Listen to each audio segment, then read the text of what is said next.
நண்பர்கள் அனைவருக்கும் என்னுடைய அன்பான பணிவான வணக்கம். தோழமையில இணைந்து செயல்படுவதால் நான் பெற்றுக்கொள்ளக்கூடிய அனுபவம் திரும்ப நம்பிக்கையாலையும் இன்னைக்கு ஒரு நாள், இன்னைக்கு ஒரே ஒரு நாள் நான் பிடிக்கல தெளிவா மனநிறைவா அமைதியா வாழ என்னாலான எல்லா முயற்சிகளையும் செய்து கொண்டிருக்கின்றேன். நண்பர் பிராங்க்லின் குறிப்பிட்டது போல கோயம்புத்தூர் ஒருங்கிணைப்பு 9:30 to 10:30 மணி நடக்கிற இந்த ஆன்லைன் மீட்டிங்ல 24 hours a day, 24 மணி துளிகள் ஒரு நாள் அப்படின்ற புத்தகத்துல இருந்து டெய்லி ஒரு பக்கமாக எடுத்து வாசித்து விளக்கம் பார்த்து கலந்தாய் சேர்ந்து கூட்டத்தை நடத்தி கொண்டிருக்கின்றோம். அதன் தொடர்ச்சியாக நாம வந்து அடைந்திருக்கிற இந்த செப்டம்பர் மாதம் 12ஆம் நாளுக்கான பக்கத்தை முதல்ல வாசிச்சுட்டு அதுக்கப்புறமாக அதற்கான விளக்கத்திற்கும் கலந்தாய்வுக்கும் கடந்து செல்வோம். முதல்ல செப்டம்பர் 12 பக்கத்தை வாசிப்பதற்கு நண்பர் பிராங்க்லின் அவர்களை அன்போட பணியோடு அழைக்கிறேன்.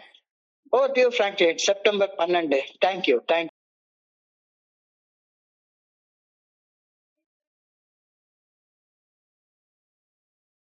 24 மணித்துளிகள் ஒரு நாள். நாள் சிந்தனை செப்டம்பர் 12. ஏஏ தோழமையின் இன்றைய சிந்தனை. எது புதிய நம்பிக்கை அளிக்கிறது? புதிய நண்பர்கள் ஏஏ தோழமையில் தங்களது சொந்த அனுபவங்களோடு ஒத்துப்போகும் அனுபவ பகிர்வுகளை கேட்கிறார்கள். ஏஏ தோழமையின் கூட்டங்களில் பங்கேற்கும் மகளிரின் முகபாவனைகள், ஆடவர்களின் கண்களில் காணப்படும் வரையறுக்க முடியாத நிலவும் ஊக்கமூட்டும் சூழ்நிலைகள், இவைகள் எல்லாம் ஏஏ தோழமை குடிநோயாளிகளுக்கான ஆதரவான புகலிடம் என்பதை புதிய நண்பர்களுக்கு தெரியப்படுத்துகிறது. குடிநோயாளிகளின் பிரச்சனைகளை ஏஏ தோழமை மிகுந்த நடைமுறை யதார்த்தத்துடன் அணுகுகிறது. ஏஏ தோழமையில் இல்லை. எவ்வகையான சம்பிரதாய முறைமைகளும் ஏஏ தோழமையில் கடைபிடிக்கப்படுவதில்லை. அனைத்து உறுப்பினர்களுக்கும் உண்மையான சுதந்திரம் ஏஏ தோழமையில் வழங்கப்படுகிறது. ஏஏ தோழமையில் குடிநோயாளிகள் வியக்கத்தக்க வகையில் துல்லியமாக ஏஏ தோழமையில் ஒரு புகலிடத்தை நான் கண்டு கொண்டு விட்டேனா? இன்றைக்கான தியானம். கண்களின் பார்வையில் தெளிவு இருந்தால் உடல் ஒளியால் பிரகாசிக்கும். கண் பார்வையின் ஆன்மா விருப்பமாகும். இறையருட் பேராற்றலின் சித்தத்திற்கு மனிதர்களுக்கு பணி செய்து கிடப்பவனாக நான் இருப்பேன். இறையருட் பேராற்றலுக்கு பணிந்து படைப்பு அனைத்திற்கும் நான் பணி செய்து கிடைக்கையில் என் உடல் முழுவதும் ஒளியால் பிரகாசிக்கும். என் விருப்பத்தை இறையருட் பேராற்றலின் சித்தத்திற்கு ஒத்திருக்க செய்தல் மிகவும் முக்கியமானது. இறையருட் இருத்தல் வேண்டும். படைப்பின் நோக்கத்தை என் வாழ்வில் நிறைவேற்றுவது ஒன்று மட்டுமே என் விருப்பமாக இருத்தல் வேண்டும். அதற்கு குறைவான எதையுமே நான் விரும்பலாகாது. என் வாழ்வில் அனைத்து அம்சங்களிலும் இறையருட் பேராற்றலின் சித்தத்தை நிறைவேற்ற நான் முயற்சிக்க வேண்டும். அன்பு ஆகிய ஆன்மீக பண்புகளை நாடி தேடி ஆன்மீகத்தில் வளர்ச்சிக்கான நான் உண்மையாக விரும்ப வேண்டும். அப்படி விரும்பினால் இருளில் வாழ்ந்த வெறுமையான வாழ்வில் இருந்து வெற்றியின் வெளிச்சத்திற்கு என் வாழ்வு மீண்டெழுந்து வரும். இன்றைக்கான ஒற்றுமை இருக்க வேண்டும் என வேண்டுகிறேன். என் அறிவுக்கு எட்டிய வரையில் ஒளியின் சிறப்பானதொரு வாழ்க்கையை நான் வாழ வேண்டும் எனவும் வேண்டுகிறேன். நன்றி. நன்றி பிராங்க்லின். நன்றி பிராங்க்லின். நன்றி நன்றி நன்றி. தெரிவிச்சுக் கொள்றேன். ஜான், நான் ஒரு குடிநோயாளி. எல்லாமல்ல இறைவனோட அருளாலையும் தோழமையில இணைந்து செயல்படுவதால் நான் அனுபவம் திரும்ப நம்பிக்கையாக இன்னைக்கு ஒரு நாள், இன்னைக்கு ஒரே ஒரு நாள் நான் குடிக்கல தெளிவா மன நிறைவா அமைதியா வாழ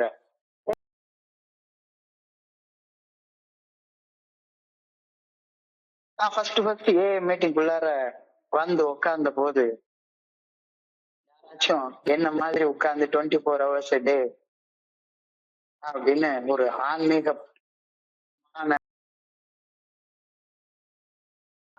நான் நிச்சயமாக தோழமைக்குள்ளார அட்ராக்ட் ஆகி இருந்திருக்கவே மாட்டேன். கண்டிப்பா போக போக வளர்ச்சி காண்றேன், அது வேற விஷயம். ஆனா வந்த முத நாள் எது என்னைய தோழமை அறிந்து கொள்வதற்கு நான் கடந்த காலத்தை பின்னோக்கி பார்த்து ஆழமாக சிந்திச்சு பார்க்கிறேன். What attracted me?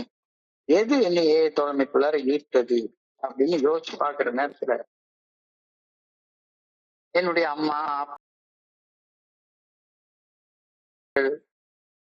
இவங்க எல்லாம் சொன்னதெல்லாம் எனக்கு அறிவுரையாகவும் ஆலோசனையாகவும் மட்டும்தான் தோணுச்சு ஒழிஞ்சு அனுபவமாக தோணவே இல்லை. அனுபவமாக தோணவே இல்லை. ஆனா யாருமே எனக்கு அறிவுரையோ ஆலோசனையோ சொல்லவே இல்லை. எல்லாருமே தங்களுடைய சொந்த வாழ்க்கையுடைய அனுபவங்களை மட்டும்தான் என்னோட பகிர்ந்து கொண்டாங்க. இத வேற யாருமே எனக்கு செய்யல. சோ நம்பிக்கையை பகிர்ந்து கொண்டதுதான் தோழமையின் பால் என்னை ஈர்த்தது அப்படின்ற உண்மையில சந்தேகமே கிடையாது. சந்தேகமே கிடையாது. வேற எல்லாருமே எனக்கு அறிவுரையும் ஆலோசனை வயசு கம்மியானவனா இருப்பான். அவர் கூட எனக்கு அறிவுரையும் ஆலோசனையும் தான் சொன்னாரே ஒழிஞ்சு அனுபவம் நம்பிக்கை யாரும் பகிர்ந்து கொள்ளவே இல்லை. ஆனா தோழமையில என்னையே போல இன்னைக்கு என்னால கற்பனை செய்து கூட பார்க்க முடியாத ஒரு வாழ்க்கைய வாழ்றத கண் முன்ன காணும் போது நம்பிக்கை அப்படின்றது இயல்பாக இயற்கையாக எனக்குள்ளார ஊடுருவ ஆரம்பிச்சது. எனக்கு நம்பிக்கையை விதைக்க முடியல. என்னுடைய அம்மா அப்பா ஆசிரியர்கள் கூட பிறந்தவங்க ஆத்மாத்மான நண்பர்கள் எனக்கு வேலை கொடுத்தவங்க யாருமே செய்ய முடியாத வேலைய தோழமையில சாதாரண ஒரு மனுஷன் செஞ்சான். என்ன போலவே வாழ்ந்ததாக பகிர்ந்து கொள்றாரு. என்ன போலவே கம்பல்சிவா குடிக்கிறாரு, குடிச்சிட்டு அசிங்கப்படுறாரு, அவமானப்படுறாரு. ஆனா வித்தியாசம் என்னன்னா என்ன போலவே அவமானப்பட்ட கூட கற்பனை கூட செய்து பார்க்க முடியாத ஒரு வாழ்க்கையை வாழ்றத என் கண்ணு முன்னால பாக்குற நேரத்துல நம்பிக்கை வெகு இயல்பாக எனக்குள்ளார ஊற்றெடுக்க ஆரம்பிக்கிறது. புரிய ஆரம்பிச்சோ இவர்களுடைய அனுபவம் நம்பிக்கை நிறைந்த பகிர்வுகள். இதுல சந்தேகமே கிடையாது. சந்தேகமே கிடையாது. என்ன போலவே மன போராட்டங்களை சந்தித்தவர்கள், என்ன போலவே மன போராட்டங்களை எதிர்கொண்ட மனிதர்களின் உண்மையான அனுபவத்தை கேட்கிறேன் நான் இங்க. போராட்டங்களில் இருந்து மீள்வதற்கான மீட்பும் சாத்தியம்தான் அப்படின்ற நேரடி ஆதாரத்தையும் அவங்க எனக்கு காட்டுறாங்க. என்ன வாழ்ந்து காட்டுறாங்க, வாழ்ந்து காட்டுறது நேரடியாக. என்ன மாதிரியே குடிச்சவன், என்ன மாதிரி அசிங்கப்பட்டவன், அவமானம் எனக்கு வேலை செய்யுது அப்படின்றதுக்கான ஆதாரத்தை எனக்கு நேர்ல காட்டுது இல்ல. அனுபவம் தெம்பு நம்பிக்கை நிறைந்த பகிர்வுகளே தோழமையின் பால் என்னை ஈர்த்தது. அறிவுரையும் ஆலோசனையும் என்னை ஈர்க்கவே இல்லை. இன்னைக்கு சிந்தனையுடைய முதல் வரியாக கொடுக்கப்பட்டிருக்கிறது. What draws newcomers to AA and gives them hope? They hear stories of men and women whose experiences tallies with their own.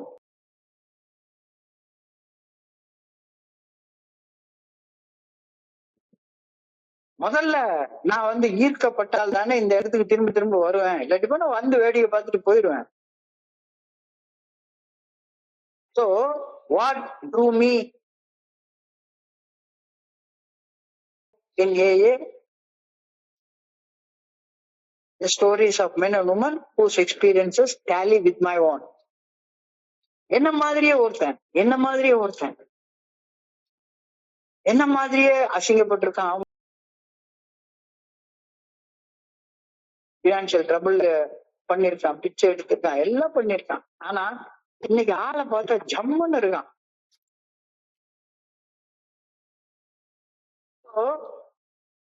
இதுதான் என்ன ஏஐயின் பால் ஈர்த்தது. பகிரப்பட்ட அனுபவங்கள் மட்டும்தான். பகிரப்பட்ட அனுபவங்கள், ஷேர்ட் எக்ஸ்பீரியன்சஸ். மற்றவர்கள் தங்களை போன்றே ஒரே மாதிரியான வழிகளையும் பழக்க அடிமைத்தனங்களையும், நான் தனியானவன் இல்லை அப்படின்ற ஒரு உணர்வு எனக்குள்ளார வருது. என்னுடைய தனிமை உணர்வு தகர்த்தெறியப்பட்டது. இல்ல, நான் தனியா கிடந்து கஷ்டப்பட வேண்டிய அவசியம் கிடையாது. என்ன போலவே மனிதர்கள் இந்த உலகத்துல ஒரு ஃபெலோஷிப்பா சேர்ந்து இயங்கி உண்மை எனக்கு புரிய வந்தது. சோ பகிரப்பட்ட அனுபவங்கள் அது என்னை ஏஐவின் பால் ஈர்த்தது.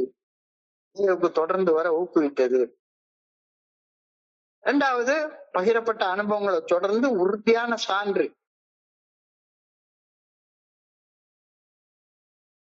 ஆரோக்கியமான செயல் அடிமைத்தனமற்ற மனிதர்களை காண்பது மாற்றம் பலன் அளிக்கும் என்பதற்கு ஒரு புறவயமான சான்றை வழங்குகின்றது. ஒரு எக்ஸ்டர்னல் ஆட்சி விட்னஸ்.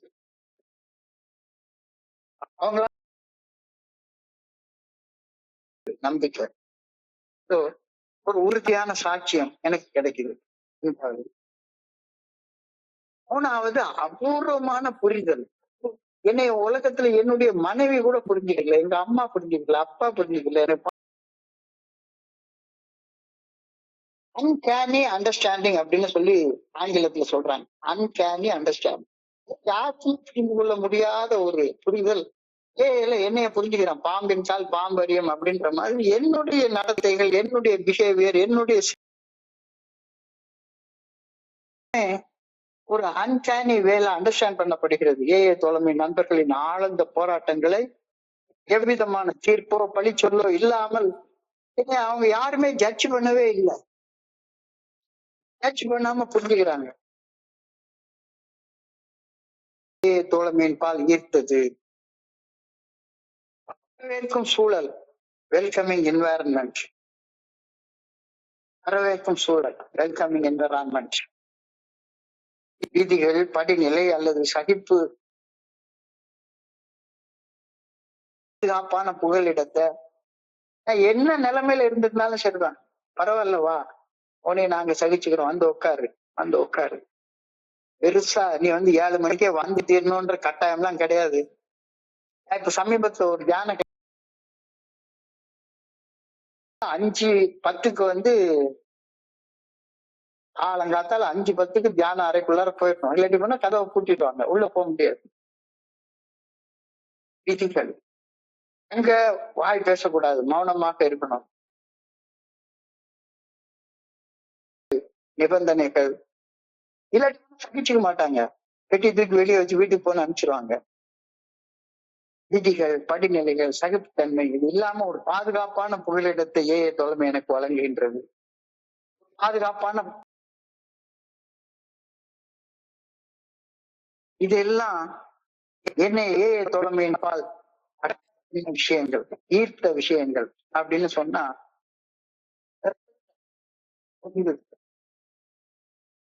இன்னைக்கு சிந்தனையில பொதுவாக இந்திய திருநாட்டுல பெண் குடிநோயாளிகள் ஏஏ தோழமையின் கூட்டங்கள்ல பெரும்பாலும் கலந்து கொள்வதே கிடையாது. ஆனா வளர்ந்த நாடுகள்ல ஆண்களுக்கு இணையாக பெண்களும் ஏஏ தோழமையில கலந்து கொள்றாங்க. இதெல்லாம் ஆரம்பிச்ச காலகட்டத்துல, வாட்ஸ்அப் எல்லாம் வர்றதுக்கு முன்னால பேஸ்புக் ஆரம்பிச்ச காலகட்டத்துல அமெரிக்க நாட்டுல பேஸ்புக் குரூப்ஸ் ஆரம்பிச்சிருந்தாங்க. ஏஏ ரெக்கவரி குரூப் அப்படின்னு சில குரூப்ஸ் ஆரம்பிச்சிருப்பாங்க. 20 பேர் இருக்காங்கன்னா 10 பேர் பெண்கள், 10 பேர் ஆண்கள் இருப்பாங்க. பெண்களை விட எளிதாக உணர்வுகள் தடுமாறுறதுக்கு ஏதுவானவர்கள். ஈஸியா அவங்களுக்கு உணர்வுகள் தடுமாறிடும், பயம் வந்துடும். ஆண்களை விட ஈஸியா பொறாமப்படுவாங்க, ஆண்களை விட ஈஸியா சந்தேகப்படுவாங்க. ஆண்களை விட ரொம்ப மோசமான நிலையில போய் சீக்கிரமே உலகத்தை விட்டு மறைஞ்சு போயிடுவாங்க. பெண் குடிநோயாளிகள்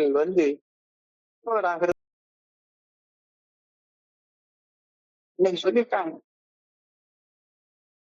குடிநோயாளிகளுடைய முக பாவனையில நான் நிறைய நேரம் வீடியோ கால்ல சில அமெரிக்க பெண்மணிகளோட நான் இந்த ரெக்கவரியை பத்தி பேசிக்கிறேன். என்ன மாதிரியான ஒரு கல்ல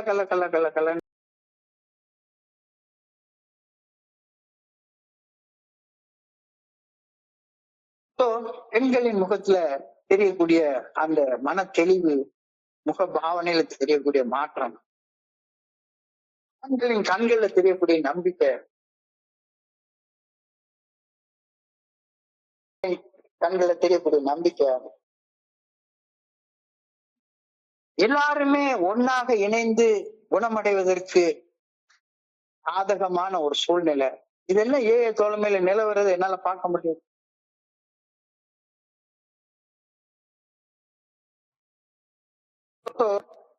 ஏஐ தோழமையின் கூட்ட அறைகள்ல நான் உள்ள நுழையிற நேரத்துல இப்ப கூட இந்த கூட்டத்துக்கு வர்ற நேரத்துல ஒரு ஆழமான பாதுகாப்பு உணர்வு நான் உணர்றேன். எனக்கு கிடைக்குது. இந்த இடத்துல நான் சார்ந்தவன், I belong to this place, இந்த இடத்த நான் சார்ந்தவன் அப்படின்ற உணர்வு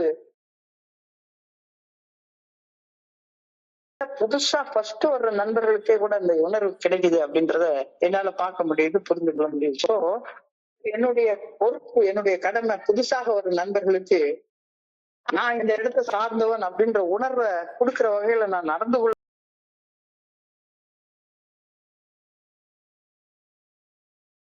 பகிரப்பட்ட அனுபவங்கள், ஷேர்ட் எக்ஸ்பீரியன்சஸ். புதிதாக தோழமையின் கூட்டத்திற்கு வருபவர்கள் தங்களை சுற்றியுள்ளவர்கள் தங்களது மன போராட்டங்களை உண்மையாக புரிந்து கொள்கிறார்கள் என்பதை உணர்கிறார்கள்.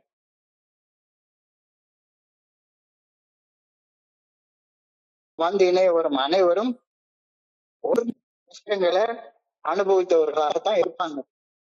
கஷ்டத்தை அனுபவிக்காதவன் எதுக்கு ஏஐ தோழமைக்கு வரப்போறான்? தேவையே இல்லைல்ல.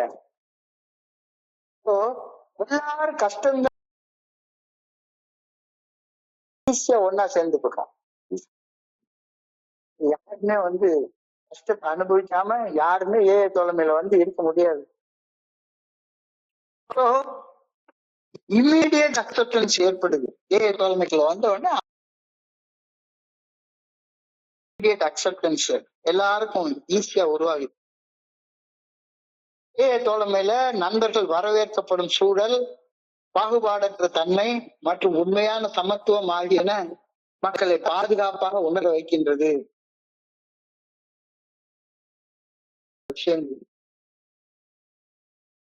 தோழமை என்பது கஷ்டப்படுற மனிதர்களுக்கு உண்மையான புகலிடம், ட்ரூ ரெஃப்யூஜ். தீவிரமாக மது அருந்தும் பழக்க அடிமைத்தன கோளாறின் குழப்பங்கள்ல இருந்து விலகி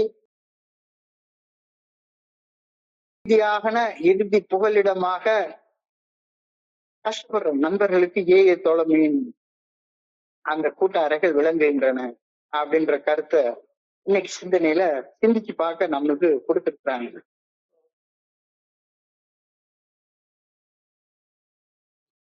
அனுபவம், total acceptance, immediate acceptance, true refuge. இது மூணும் எல்லாருக்கும் ஏஐ தோழமையில கிடைக்குது அப்படின்ற கருத்து.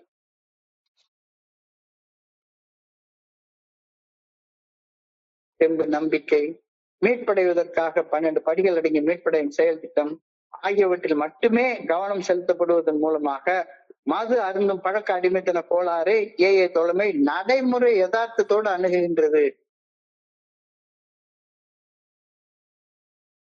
அப்ரோச் பண்றோம், பிராக்டிகலா அப்ரோச் பண்றோம். வேற எந்த இடத்துலயும் பிராக்டிகலாவே அப்ரோச் பண்ண மாட்டாங்க. அவங்களுக்கு எல்லாருக்கும் ஏதாச்சும் ஒரு ஹிடன் மோட்டிவ் ஒண்ணு இருக்கும்.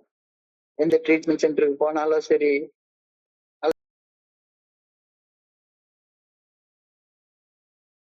ஆதரவு, பகிரப்பட்ட அனுபவம், தெம்பு, நம்பிக்கை, மீட்படைவதற்கான இந்த 12 படிகள் அடங்கிய மீட்படையும் செயல் திட்டத்தை வாழ்க்கையாக வாழ்ந்த அனுபவம், தெம்பு, நம்பிக்கை ஆகியவற்றை பகிர்ந்து கொள்வதில் கவனம் செலுத்துறது.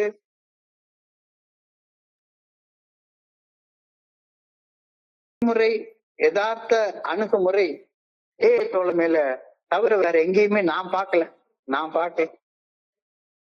சக ஆதரவு, பியர் சப்போர்ட், அறிவுரை, ஆலோசனைகளை தவிர்த்து அனுபவம், தெம்பு, நம்பிக்கை மட்டுமே போதும். அன்டென்னா அறிவுரை, ஆலோசனையை மட்டும்தான் சொல்லுவாங்க.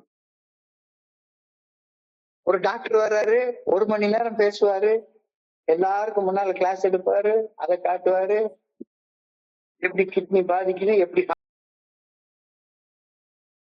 பாதிக்குது, எப்படி லிவர் பாதிக்குது, சிராசிஸ் ஆஃப் த லிவர்னா என்ன அப்படின்னு அறிவுரை, ஆலோசனையா சொல்லி மண்டை காய வச்சு எல்லாரும் எப்படியா சாகத்தானே போறான், குடிச்சு செத்து போவோமே அப்படின்னு ஒரு குடி நோயாளி இயல்பாக நினைக்க தோழமையில சக ஆதரவு, பியர் சப்போர்ட், அறிவுரை ஆலோசனைகளை தவிர்த்து சொந்த அனுபவம் நம்பிக்கை தவிர வேற எதையுமே ஏஐல பேசுறது கிடையாது. இந்த மாதிரியான மீட்டிங் ஸ்பெஷல் மீட்டிங்ஸ் இங்க 100 மீட்டிங் ஒரு அவ்வளவுதான். சக ஆதரவு, அறிவுரை ஆலோசனைகளை தவிர்த்து சொந்த அனுபவம் நம்பிக்கை மட்டுமே பகிர்ந்து கொள்றோம்.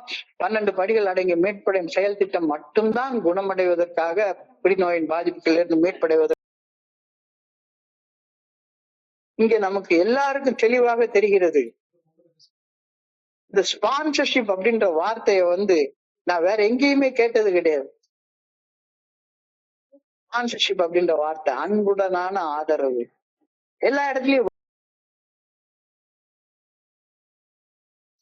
இப்படி செய்ய அப்படி செய்ய, காலையில 5 மணிக்கு எழும்பிடு, யோகா கத்துக்கோ, அதை கத்துக்கோ, இதை கத்துக்கோ. இந்த மாதிரி உன்னாலே நல்லா வர முடியும், உனக்காக நான் என்னுடைய அனுபவம் இருக்கு. எனக்கு தெரிஞ்ச அளவுல உலகத்துல அன்புடனான ஆதரவு அளிக்கக்கூடிய இடம், ஸ்பான்சர்ஷிப் பண்ணக்கூடிய இடம் தோழமை தவிர வேற எங்கேயுமே இந்த ஸ்பான்சர் அப்படின்ற வார்த்தையவே நான் வேற எங்கேயுமே கேட்டது இல்லை.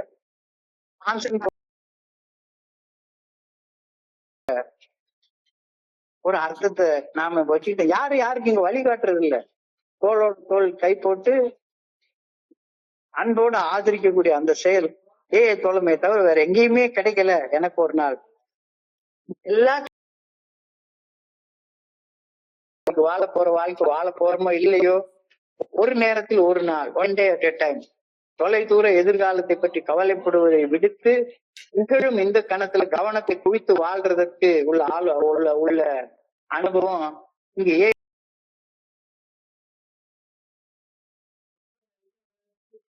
இந்த மாதிரி இப்படி ரொம்ப முக்கியமான ஒண்ணு இந்த அனானிமிட்டி. யாரும் யாருக்கும் பெரியவனே கிடையவே கிடையாது. ஒரு மனுஷனுடைய தனித்துவம் பாதுகாக்கப்படு, யாரையோட பெரிய ஆளே கிடையாது, சின்ன ஆளே கிடையாது, ஒத்துமே கிடையாது. அனானிமிட்டி, தனி உரிமை பாதுகாக்கப்படுகின்றது. வேற எங்க போனாலும் சரிதான், எங்க போனாலும் சரிதான், ஏதாவது காசு இல்லைன்னா ஒண்ணுமே நடக்காது. வாங்காம, வைப்பு தொகை இல்லாம உட்காரு, சரியான நேரத்துக்கு வந்திருக்க, சரியான இடத்துக்கு வந்திருக்க அப்படின்னு என்னைய வரவேற்கக்கூடிய ஒரே இடம் இந்த மட்டும்தான். சண்டா கிடையாது, கட்டணம் கிடையாது.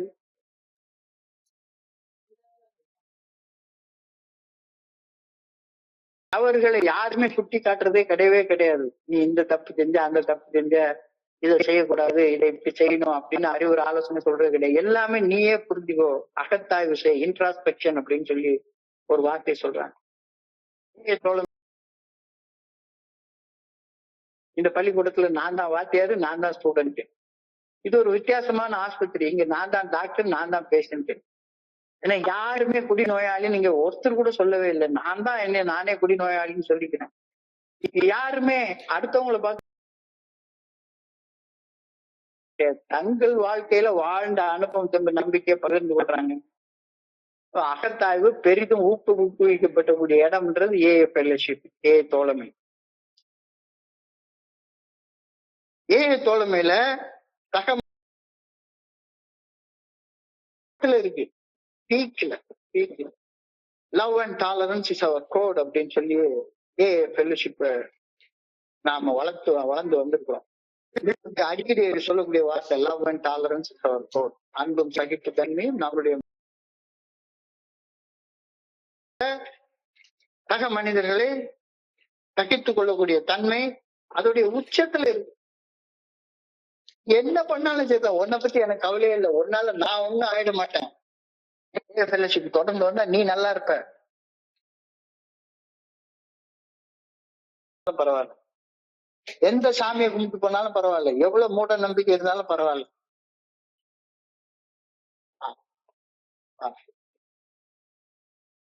ஏஐ தோழமையில சக மனிதர்களை சகித்துக் கொள்ளும் தன்மை அதனுடைய உச்ச ஏஐ ஃபெலோஷிப்குள்ளார வந்து சேர்ந்தாலும் சரிதான். யாரும் யாரையும் ஜட்ஜ் பண்ணவே மாட்டாங்க, யாரும் யாரையும் தீர்ப்பிடவே மாட்டாங்க.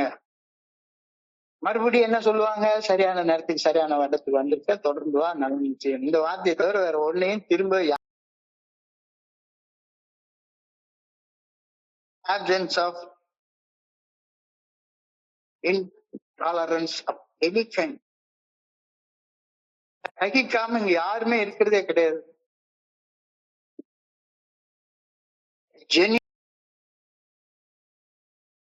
டெமோக்ரஸியை பத்தி பேசுறோம், ஆனா உண்மையான முழுமையான சுதந்திரத்தோட நடைமுறையில பாக்குறது அப்படின்னா அது ஏஐ ஃபெலோஷிப்ல தான். எல்லோரும் ஓர்குலம், எல்லோரும் ஓர் நிறை, எல்லோருமே ஏஐ தோழமையில தலைவர்கள் தான். ஒருத்தரும் கிடையாது. பில்டபிள்யூ கூட கோ ஃபவுண்டர் தான் சொல்றோமே ஒழிஞ்சு ஃபவுண்டர்னு கிடையாது. ஜென்யூன் டெமோக்ரஸி, ஜென்யூன் டெமோக்ரஸி, முழுமையான சுதந்திரம். இங்க சம்பிரதாய முறைமைகள் ஏஐ தோழமையில கடைபிடிக்கிறதே கிடையவே கிடையாது. பரவாயில்ல, 4 நாள் சோபரா இருந்தாலும் பரவாயில்ல, எல்லாரும் ஒண்ணுதான். சம்பிரதாய முறைமைகள் ஏஐ தோழமையில கடைபிடிக்கப்படுவதே கிடையவே கிடையாது. ஏஐ தோழமையில குடிநோயாளிகளது பிரச்சனைகள் வியக்கத்த கொள்ளப்படுவது தவிர்க்க முடியாதது. Uncanny understanding is irresistible. எப்படி இதை புரிஞ்சுக்கிறாங்க? ஒருத்தர் எப்படி புரிஞ்சுக்கிறாங்க? புரிஞ்சு கொள்ளவே முடியல. இந்த உலகத்துல எல்லாருமே இல்லாத சரிதான், அட்வைஸ் மேல அட்வைஸ் சொல்லி மண்டைய சூடாக்கி விட்டுருவாங்க. ஆனா ஏஐ ஃபெலோஷிப்ல இயக்கத்தக்க வகையில ஒரு குடிநோயாளிய துல்லியமாக புரிந்து கொள்ளக்கூடிய அந்த புரிதல் ஏஐ தோழமையில தவிர்க்கவே முடியாதது. யார் இது? ஒரு வித்தியாசமான ஒரு தோழமை. Very practical approach, absence of intolerance of any kind, genuine democracy, uncanny understanding. யதார்த்த பிராக்டிகலா அப்ரோச் பண்றது. absence of intolerance of any kind. யாருமே தீர்ப்பிடுறதே கிடையாது. குடிச்சா ஓம் பிரச்சனை, குடிக்கிறது நிறுத்தணும்னா நம்ம பிரச்சனை. வா உன்னைய வர வேண்டாம் சொல்றதுக்கு நான் யாரு? Absence of intolerance of any kind, genuine democracy, uncanny understanding. So have I found real heaven in AA? Heaven என்றால் என்னைய எங்கேயுமே ஏத்துக்கல. 2 நாளைக்கு அப்புறம் 3ஆவது நாள் நான் எவ்வளவு ரூபா கொடுத்தாலும் சரி, 1 லட்சம் ரூபா கொடுத்தாலும் டிடிகேல இடம் கொடுக்க மாட்டாங்க. உனக்கெல்லாம் டிடிகேல இடம் கிடையாது அப்படி சொல்லிடுவாங்க. சரி, ஒரு ட்ரீட்மெண்ட் சென்டர்லயும் சரிதான், ஒரு பர்டிகுலர் ஸ்டேஜுக்கு மேல ஏத்துக்கொள்ள மாட்டாங்க. ஆனா யாராக இருந்தாலும் சரிதான், எவ்வளவு தடவை ஸ்லிப் ஆயிட்டு வந்தாலும் சரிதான், எவ்வளவு மோசமான செயல் செஞ்சுட்டு வந்தாலும் சரிதான், என் கொலையே செஞ்சுட்டு வந்தாலும் சரியாயிட்டு அப்படின்ற வார்த்தைய வேற எங்கேயும் கேட்க முடியாது. ஏஐ ஃபெலோஷிப்ல மட்டும்தான் கேட்க முடியும். ஏஐ தோழமையில நான் ஒரு புகலிடத்தை கண்டு கொண்டு விட்டேனா? I found a real heaven in AA. இல்லைன்னா இன்னைக்கு தியானம் மனிதர்களால புரிந்து கொள்ள முடியாத, ஆனா ரொம்ப ஒரு எளிமையான உண்மைய, புரிந்து கொள்ளவே முடியாத ஆனா எளிமையான உண்மையை சொல்லி, உனது கண்களின் பார்வை தெளிவாக இருந்தா அப்படின்றது வேத வாக்கு. உன் கண்களின் பார்வை தெளிவாக இருந்தால் உன் உடல் முழுவதும் பிரகாசமாக இருக்கும் என்பது வேத வாக்கு. மனதில் ஒருமுகப்படுத்தப்பட்ட நோக்கங்களை கொண்டிருந்தால் எனது மனதில் ஒருமுகப்படுத்தப்பட்ட நோக்கத்தை கொண்டிருந்தால் எனது முழு வாழ்க்கையும் ஒளியால் நிரம்பி இருக்கும். அப்ப மனசுல பிளவுபட்ட அல்லது பேராசை கொண்ட கவனம் இருந்தால் தான் இருக்கும். அன்னையா உட்கார்ந்து தனிமையில இருட்டுல எங்க போறோம், என்ன பண்றோம், ஏது பண்றோம் தெரியாம வாழ்ந்து கொண்டிருப்பேன். If thine eyes be single, thy whole body eyes be single, thy whole body shall be full of light. அழகா ஒரு வார்த்தை சொல்லுவாங்க, விழி இரண்டு இருந்த போதும் பார்வை ஒன்றுதான். கண்கள் இரண்டு என்றாலும் பார்வை ஒன்றுதான். உன்னுடைய வாழ்க்கை பிரகாசமா இருக்கும். பார்வை சரியில்லைன்னா வாழ்க்கை முழுக்க இருட்டா இருக்கும். இங்க நான் சரி பண்ண வேண்டியது என்னுடைய பார்வையை தான். மேல சொன்ன மாதிரி தொலைமை எல்லாத்தையும் சொல்லிருக்குது. தொலைமையில் நான் சேர்ந்தவனாக என்னுடைய கண்களின் பார்வை தெளிவாக இருந்தால் என் உடல் முழுவதும் பிரகாசமாக இருக்கும் என்பது வேத வாக்கு. மனதில் ஒருமுகப்படுத்தப்பட்ட நோக்கத்தை நான் கொண்டிருந்தால் எனது முழு வாழ்க்கையும் ஒளியால் நிரம்பி இருக்கும். மாறாக பிளவுபட்ட அல்லது பேராசை கொண்ட கவனம் இருள வாழ்ந்து கொண்டிருப்பேன். மனசுல இப்படித்தான் இருக்கும். If thine eyes be single, thy whole body shall be full of light. வெளி இரண்டு இருந்த போதும் பார்வை ஒன்றுதான். என்னுடைய மனமும் என்னுடைய இருதயமும் ஒரே உண்மையின் மீது செயல்கள் தெளிவாக நேர்மையாக அமையும். மனமும் இதயமும் ஒரே நேர்கோட்டில் இருக்கிறப்ப நீ நேர்மையான மனுஷனாக மாறுவ. என்னுடைய மனமும் இதயமும் ஒரே உண்மையின் மீது கவனத்தை குவிக்கும் போது என்னுடைய தேர்வுகள் மற்றும் செயல்கள் தெளிவாக. ஆத்மாவின் கண் என்பது, அகக்கண் என்பது அல்லது ஞான கண் என்பது என்னுடைய விருப்பம்தான். The eye of the soul is the will அப்படின்ற ஒரு வார்த்தை சொல்றாங்க. இதெல்லாம் புரிஞ்சு கொள்றது கொஞ்சம் கஷ்டமான வார்த்தை தான். ஆனா அல்லது அகக்கண் என்பது, ஞான கண் என்பது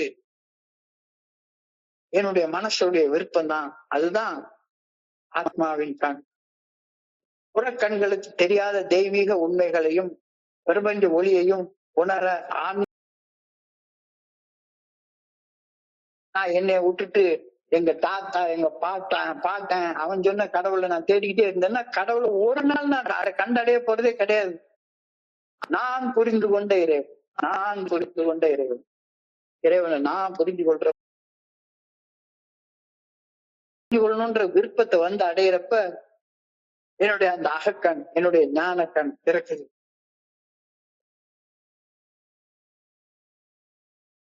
என் தாத்தா கும்பிட்ட கடவுளை, என் பாட்டனார் கும்பிட்ட கடவுளை, முப்பாட்டன் கும்பிட்ட கடவுளை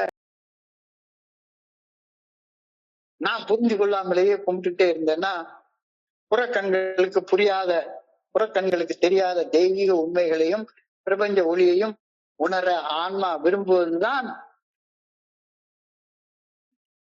ரொம்ப முக்கியமான.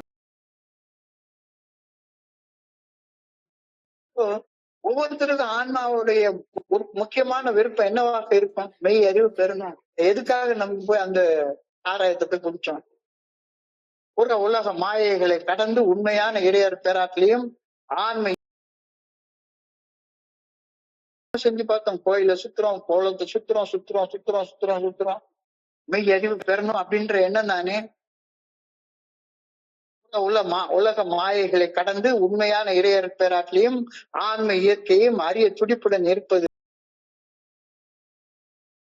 உணர்வு அடைவது, அமைதி அடைகிறது, விடுதலை அடைகிறது. இது இல்லாத, இந்த ஆர்வம், இந்த தாகம் இல்லாத மனுஷன் உலகத்தை யாராச்சும் இருக்க முடியுமா? மனித மனதின் விருப்பத்தை கண் என்று அழைப்பது செலுத்துகின்றோம் என்பதுதான். எதை நான் விருப்பப்பட்டு எந்த செயலை செய்யணும்னு நான் விரும்பி செய்யறேனோ அதுதான், அதை வச்சுதான் நான் இந்த உலகத்தையே நான் பார்க்க போறேன். மனிதை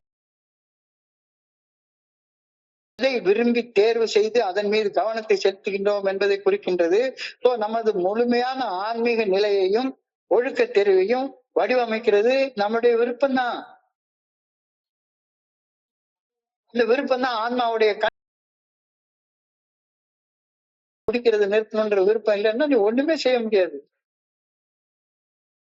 பிச்சை பார்க்கறது நிறுத்தணுன்ற விருப்பம் இல்லைன்னா ஒண்ணுமே செய்ய முடியாது. ஒண்ணுமே நடக்காது, ஒண்ணுமே நடக்காது. So, மனித மனதின் விருப்பத்தை கண் என்று அழைப்பது என்பதுதான் ஆன்மாவின் கண்ணாக அறியப்படுகின்றது. நமது முழுமையான ஆன்மீக நிலையையும் ஒழுக்க தேர்வையும் வடிவமைக்கிறது இந்த விருப்பம்தான் அப்படின்றத புரிஞ்சுக்கோங்க. எனக்குன்னு ஒரு விருப்பமே கிடையாது, ஊர் சுத்துறதுதான் விருப்பம்னா அவ்வளவுதான், அதுக்கு மேல ஒண்ணுமே போகாது. படைக்கப்பட்டவை அனைத்திலும் அனைத்திற்கும் பணி செய்து கிடக்க வேண்டும் என்பது விருப்பம் இருக்கு. கடவுளுக்கு ஒரு சட்டம் இருக்கு. என்ன சட்டம்? படைப்பு இல்லாத தான் படைச்ச எல்லாமே இன்னொரு படைப்புக்கு பணி செய்து கிடக்க வேண்டும் என்பது படைப்பின் நோக்கம், படைப்பின் விருப்பம். படைப்பின் நோக்கம், படைப்பின் விருப்பம் என்னுடைய நோக்கமா? படைப்பின் நோக்கம் என்னுடைய நோக்கத்தோடு ஒன்றாக ஆகும்போது, படைப்பின் விருப்பம் என்னுடைய விருப்பத்தோடு ஒன்றாக ஆகும்போது, அதாவது என் சக மனிதர்களுக்கு பணி செய்து கிடக்கும் இறையர் பேராற்றின் நோக்கத்தை நான் என்னுடைய வாழ்வின் நோக்கமாகவும் விருப்பமாகவும் கொள்ளும் போது திறக்கின்றது. என்னுடைய வாழ்க்கை பிரகாசமா தெரியுது. இல்லாட்டி போனா ஒண்ணுமே தெரியாது. ஏன் பாவம் போகணும், ஏன் பாவம் போகணும், என்னையா பாவம் போகணும்? பாவம் போகணும்னா அடுத்தவனுக்கு பணி செய், பாவம் போயிடும்.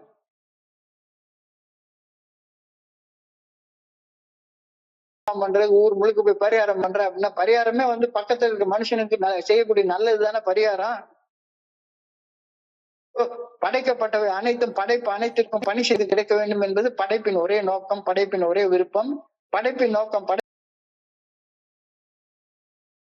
கலக்கும் போது, அதாவது என் சக மனிதர்களுக்கு பணி செய்து கிடக்கும் இறையர் பேராற்றின் நோக்கத்தை நான் எனது வாழ்வின் விருப்பமாகவும் நோக்கமாகவும் கொள்ளும் போது என்னுடைய வாழ்க்கை பிரகாசமாக மாறுகின்றது. இல்லாட்டி போனா இருக்குள்ளார்தான் இருந்துட்டே இருப்ப.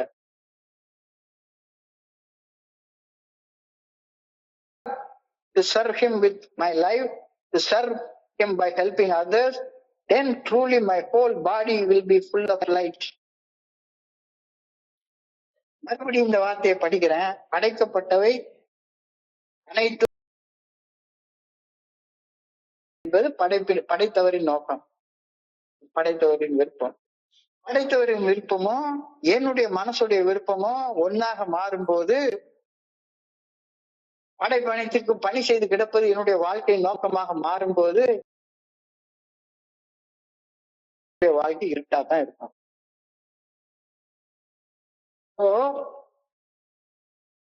நான் இந்த உலகத்திற்கு ஒளியாக இருக்கின்றேன் அப்படின்னு வேதத்தை சொல்லியிருக்கிறேன். நீங்கள் இந்த உலகத்திற்கு ஒளியாக இருக்கின்றீர்கள் என்று புகழ்பெற்ற ஒரு புகழ்பெற்ற வேத வாக்கு சொல்லுது. இது சொல்லுது, you are the light of the world. எனது நற்செயல்கள் மற்றும் அன்பின் மூலமாக இருள் சூழ்ந்த இந்த உலகத்திற்கு முன்னுதாரணமாக நான் வாழ வேண்டும் என்ற அந்த உன்னத பொறுப்பை நீங்கள் இந்த உலகத்திற்கு ஒளியாக இருக்கின்றீர்கள் அப்படின்றது ஒரு புகழ்பெற்ற வேத வாக்கு. என்னுடைய நற்செயல்கள் மற்றும் அன்பின் மூலமாக இருள் சூழ்ந்த உலகத்திற்கு முன்னுதாரணமாக நான் வாழ வேண்டும் என்ற என்னுடைய உன்னதமான பொறுப்பை இந்த வார்த்தை குறிக்கின்றது.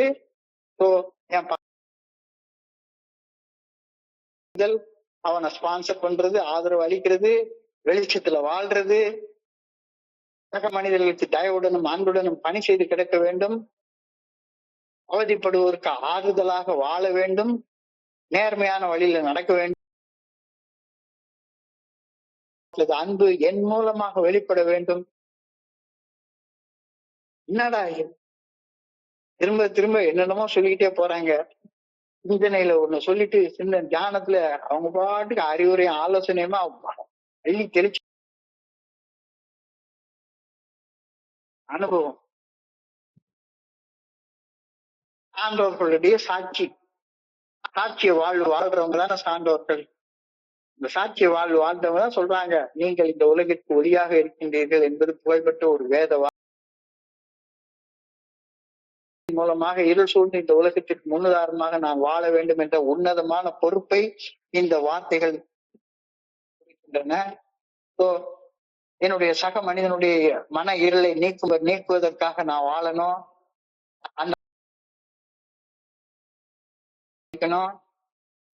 நான் வெளிச்சமாக வாழ்ந்தா மட்டும்தானே அவனுக்கு நான் வெளிச்சத்தை கொடுக்க முடியும். நானே இருட்டுல வாழ்ந்தா குருடும் குருட்டாட்டம் ஆடி குருடும் குழி விழுந்தாரு. இப்ப குருட்டுத்தனமாக வழிகாட்டாத மனிதர்களுக்கு தயவுடனும் அன்புடனும் பணி செய்து கிடக்க வேண்டும், வழியில் நடக்க வேண்டும். எனது நற்செயலின் மூலம் இறையர் பேராற்றலது அன்பு என் மூலமாக வெளிப்பட வேண்டும். The important thing is to strive and attune my will to the will of God. Important thing is to strive to என்னுடைய விருப்பமும் கடவுளுடைய விருப்பமும் ஒன்னாக இருக்கிறது மட்டும்தான் முக்கியமான ஒண்ணு. Single eye to God's purpose, desiring nothing less than that His purpose to be fulfilled. So, என்னுடைய விருப்பத்தை இறையர் பேராற்றலின் விருப்பத்திற்கு இறையர் பேராற்றலின் படைப்பின் நோக்கம் எனது ஒரே செயல் நோக்கமாக இருத்தல் வேண்டும். படைப்பின் நோக்கத்தை நிறைவேற்றுவது ஒன்று மட்டுமே என்னுடைய விருப்பமாக இருக்க வேண்டும். அதற்கு குறைவான எதையுமே நான் விரும்பலாகாது. விருப்பத்தை நிறைவேற்ற நான் முயற்சிக்க வேண்டும். ரொம்ப பெரிய பெரிய பெரிய பெரிய வார்த்தைகள் வச்சுப்போம். அட்லீஸ்ட் சோதனை நேரங்கள்ல நமக்கு உதவும். பேராற்றின் விருப்பத்திற்கு ஒத்திருக்க செய்யறது மட்டும்தான் வேலை. எனக்கு ஒரு விருப்பம், கடவுளுக்கு ஒரு விருப்பம், ரெண்டு விருப்பம் இருந்ததுன்னா என் விருப்பத்தை நிறைவேற்றுறதுக்குதான் கடவுளுடைய வேலைன்னு நான் நினைச்சுக்கிட்டே இருக்கேன். அவருடைய விருப்பத்தை நிறைவேற்றுறதா என்னுடைய வேலைங்கிறது எனக்கு. இறையர் பேராற்றலின் படைப்பின் நோக்கம் எனது ஒரே செயல் நோக்கமாக இருக்கும்போது, படைப்பின் நோக்கம் என் மூலமாக நிறைவேறுவது ஒன்றே என்னுடைய விருப்பமாக இருக்கும்போது, அதற்கு குறைவாக எதையும் நாம் விரும்பாமல் இருக்கும்போது இருக்குது. இல்லாட்டி போனா இருட்டா இருக்கும். அவ்வளவுதான். Spiritual values of honesty, purity, unselfishness and love, and earnestly desire spiritual growth. நேர்மை, தூய்மை, தன்னலமின்மை, அன்பு ஆகிய ஆன்மீக நான் விரும்ப வேண்டும். விரும்பினால் இருளில் வாழ்ந்த வெறுமையான வாழ்க்கையிலிருந்து வெற்றியின் வெளிச்சத்திற்கு என்னுடைய வாழ்க்கை மீண்டு வரும். I pray that my eye may be single. என்னுடைய கண்களின் வேண்டுகின்றேன். கண்கள்ல நான் நல்லவனாவும் இருக்கணும், கெட்டவனாவும் இருக்கணும், இல்லாட்டி அன்பும் செய்யணும், அதே நேரத்துல பக்கத்து வீட்டுக்காரி கூட படுத்துக்கணும். எப்படி இருக்க முடியும்? என் கண்களின் பார்வையில் தெளிவுடனான ஒருமை இருக்க வேண்டும் என வேண்டுகின்றேன். I pray that my life may be lived in the light of this, that I know. என்னுடைய அறிவுக்கு எட்டிய வரையில் ஒளியில வாழ வேண்டும் என ஆண்டவா உண்மை பணியோட வேண்டிக் கொள்கின்றேன் அப்படின்னு சொல்லி சொல்றாரு.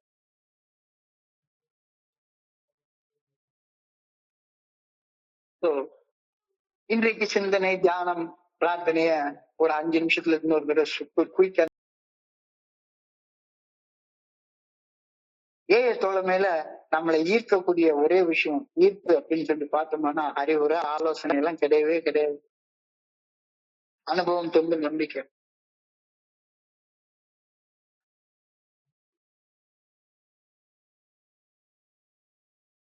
வாழ்க்கை வாழ்ந்த ஒரு மனுஷன் இன்னைக்கு கடவுளுடைய சித்தத்தை நிறைவேற்றும் விருப்பமுள்ள மனுஷனாக வாழ்றத பார்க்கும்போது, அந்த அனுபவத்தை நேர்ல பார்க்கும்போது, ஆஹா எனக்கு அவன் வாழ்ற வாழ்க்கை வேணும் என்ற எண்ணம் எனக்கு வருது.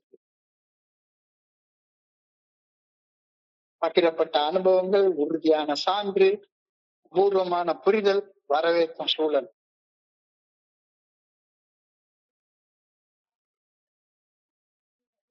பகிரப்பட்ட அனுபவங்கள், உடனடி ஏற்பு,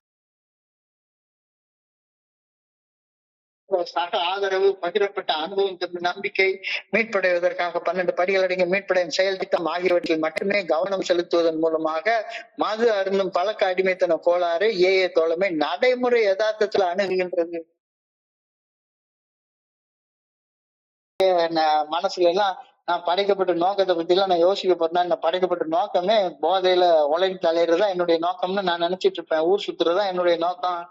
கோயில் கோயிலா சுத்திக்கிட்டு அல்லேலூயா அல்லேலூயான்னு கத்திக்கிட்டே அலையிறது மட்டும்தான் என்னுடைய நோக்கம். அல்லாஹு அக்பர், அவருடைய சித்தத்தை என் வாழ்க்கையில நான் நிறைவேற்றணும், அந்த பொறுப்பு எனக்கு இருக்கு அப்படின்றதெல்லாம் எனக்கு யோசிக்கவே தெரியாது.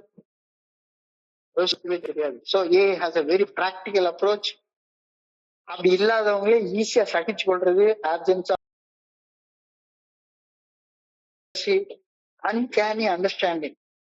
I found a real heaven in தோழமையில நான் ஒரு புயலிடத்தை கண்டு கொண்டு விட்டேன்னா, கண்டு கொள்ளலைன்னா தியானத்தை கடந்து செல். உன்னுடைய கண்களின் பார்வை தெளிவாக இருந்து தியானத்துடைய முதல் வார்த்தை புரிந்து கொள்றதுக்கு கடினமான வார்த்தை. ஆனா புரிந்து கொண்டதுக்கு அப்புறமாக இதை விட எளிமையான வார்த்தை இருக்க முடியாதுன்றது. If thine eye be single, thy whole body shall be full of light.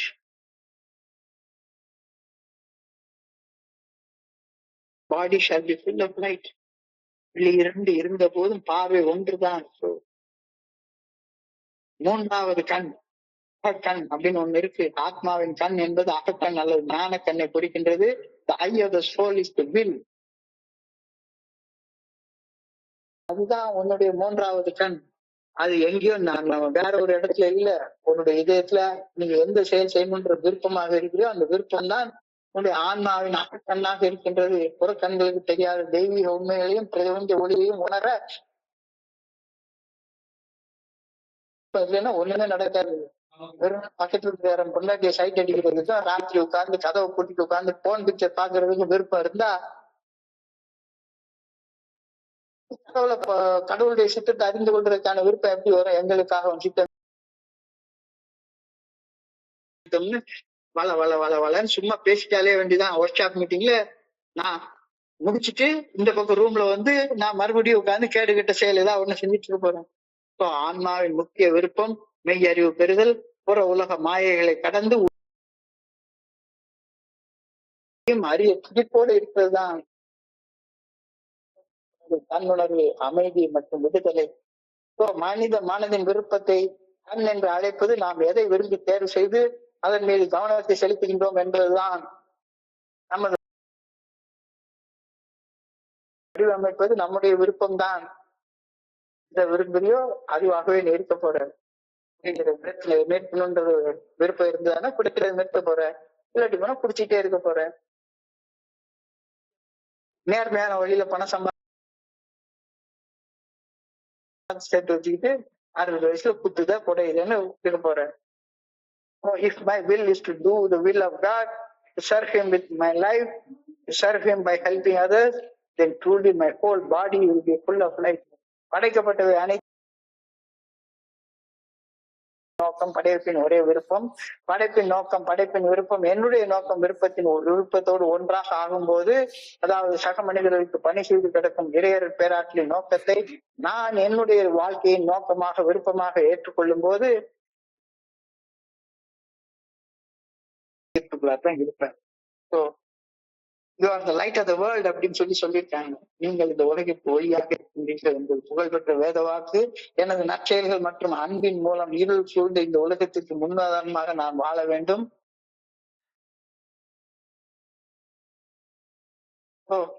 என்னுடைய சக மனிதர்களோட மனசுல இருக்கக்கூடிய இருளை நீக்கிறது என்னுடைய பிரதானமான பொறுப்பு. அந்த பொறுப்பை செய்யணும்னா முதல்ல உன் மனசுல இருக்கக்கூடிய இருட்டை நீக்கினா தானே அது நடக்கும். அப்பதான் அவனுக்கு அன்போட ஆதரவு இன்னொருத்தனை வெளிச்சத்துக்கு கொண்டு வர முடியும். மனிதர்களுக்கு தயவுடனும் அன்புடனும் பணி செய்து கிடக்கணும் அப்படின்னா நீ முதல்ல வெளிச்சத்துல வாழணும். அவதிப்படுவோருக்கு ஆறுதலாக இருக்கணும்னா நீ வெளிச்சத்துல வாழணும். நேர்மையான வழியில நடந்தாதான் உனக்கு நேர்மையான வழியை எனது நற்செயல்களின் மூலம் இறையர் பேராற்றலின் அன்பு என் மூலமாக வெளிப்பட வேண்டும் அப்படின்ற கருத்து இன்னைக்கு தியானத்துல சொல்லப்பட்டிருக்கிறது. The important thing is to strive to attune my will with the will of God, a single eye to God's purpose, desiring fulfilled எனது விருப்பத்தை இறையர் பேராற்றலின் விருப்பத்துக்கு ஒத்திருக்க செய்வது மிக மிக முக்கியமானது. இறையர் பேராற்றலின் படைப்பின் நோக்கம் எனது ஒரே செயல் நோக்கமாக இருக்க வேண்டும். படைப்பின் நோக்கத்தை நிறைவேற்றுவது ஒன்று மட்டுமே என்னுடைய விருப்பமாக இருந்தால் அதற்கு குறைவாக வாழ்க்கை பிரகாசமாக இருக்கும். இல்லாட்டி போனா இருட்டுல வாழ்றது தவிர்க்க முடியாததாக போயிடும். நேர்மை, தூய்மை, தன்னலமின்மை, அன்பு ஆகிய ஆன்மீக பண்புகளை நாடி தேடி ஆன்மீகத்தில் வளர்ச்சி காண்றது இந்த விருப்பம் தான் மூன்றாவது கண். மூன்றாவது கண்ணுன்னு வேற எங்கேயோ ஒண்ணு இருக்கு அப்படிதான் நினைக்காத. உன்னுடைய விருப்பம் தான் மூன்றாவது கண். Willingness is the third eye of the soul.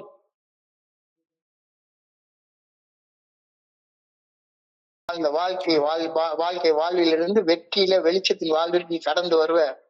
Then my life will emerge from darkness of futility with the light of victory.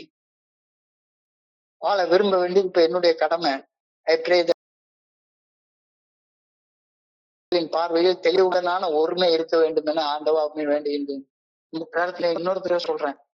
என் கண்களின் பார்வையில் தெளிவுடனான ஒருமை இருக்க வேண்டும். கண்களின் பார்வையில ரெண்டு, உள்ளுக்குள்ளார ஒண்ணு, உள்ள ஒண்ணு வச்சுக்கிறது, வெளியே ஒண்ணு பேசுறது. இன்னும் ஏழுக்குள்ளார 40 வருஷம் வாழ்ந்துட்டேன், இன்னும் கண்கள்ல ஒருமை இல்லைன்னா எப்படி அது? I pray that my life may be lived in the light of the best I know. என் அறிவிற்கு எட்டிய வகையில் ஒளியில் சிறப்பானதொரு வாழ்க்கை கொள்கின்றேன்னு அழகான ஒரு பிரார்த்தனையோட இன்னைக்கு சிந்தனை நிறைவடைகிறது. ரொம்ப அற்புதமான அழகான ஆழமான சிந்தனைகள். இன்றைய சிந்தனை படிக்கிறப்ப என் மனதை கடந்து சென்ற சிந்தனைகளை உங்களோட பகிர்ந்து கொள்ள இந்த நல்ல வாய்ப்பு கேட்ட ஒவ்வொரு நண்பருக்கும் என்னுடைய பணிவான நன்றியை தெரிவித்துக் கொள்றேன். இந்த இரவு பொழுது நண்பர்களுக்கு இனிமையான இரவாக அமையணும் இறைவன் பணியோடு வேண்டிக் கொள்கின்றேன். நன்றி நன்றி நன்றி நன்றி நன்றி நன்றி. வாழ்க வையகம், வாழ்க வளமுடன்.